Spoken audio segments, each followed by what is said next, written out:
स्वागत है हमारे YouTube चैनल पातेपुर CSC में। आज की इस वीडियो में हम लोग बात करने वाले हैं कि बिल्टॉन का जो रिजल्ट है वो कब आने वाला है और इसका जो कटअप है वो कितना जाने वाला है और आगे का प्रोसेस जो रहने वाला है वो क्या रहने वाला।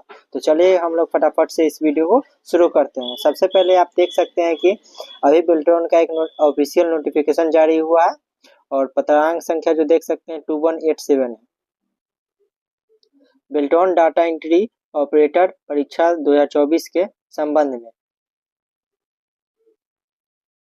नीचे आप देख सकते हैं बिल्टॉन डाटा एंट्री ऑपरेटर CBT परीक्षा 2024 के परीक्षार्थियों को सूचित किया जाता है कि परीक्षा फल का प्रकाशन 17/4/2025 को संभावित है।